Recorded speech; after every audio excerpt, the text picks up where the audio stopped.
they're just going to be using AI search.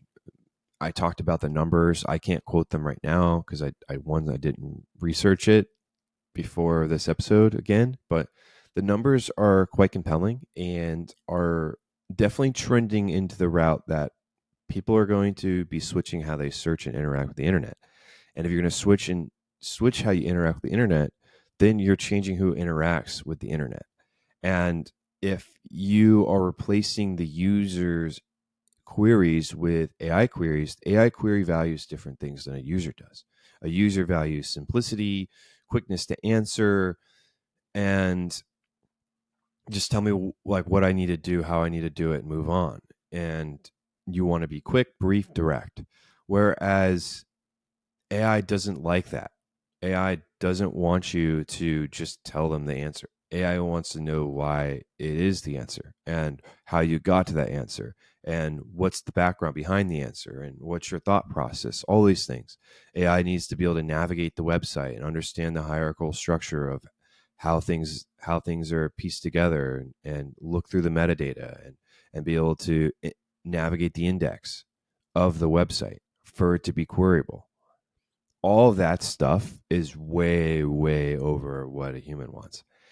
And so, in my thoughts, many websites that aren't like human centric, like I would say LinkedIn would be human centric, but a business answery type of vibe.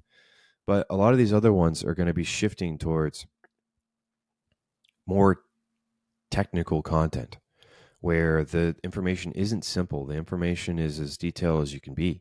You want to create that authenticity and authority on that topic that you're releasing to the internet for these AI agents to take in with the model context protocol and discern that you are valid to cite and include in their output.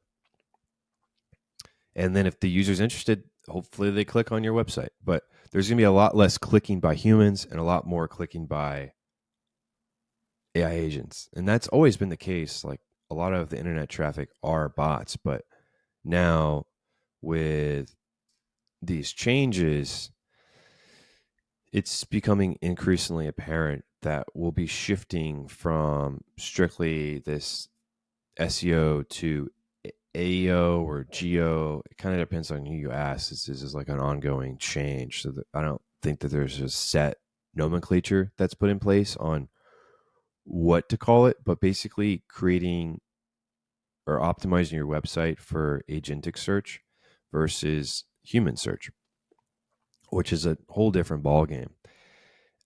And if I went on a website like the one that I have created for Venture Step, and my website's daltonanderson.net, and then I'm going to create a subdomain and have venturestep.daltonanderson.net. But in a basis, a lot of these episodes, I transcribe them, but I make that like a smart transcription to where it's the episode, but then it has anecdotal information, all this stuff going on, where it adds a lot of value to AI, but not as much to human. But lose it doesn't lose the context. Like it has everything I talked about in the episode, it's included, but it's just in a smart formatted way to where it's easily understandable by AI.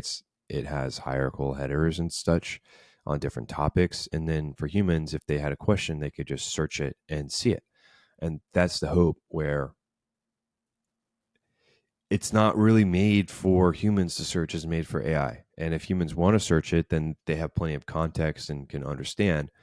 Also, my content is technically more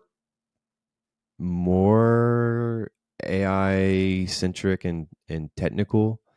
So maybe if you are searching and looking at those websites, then you're already technical and you want the extra context.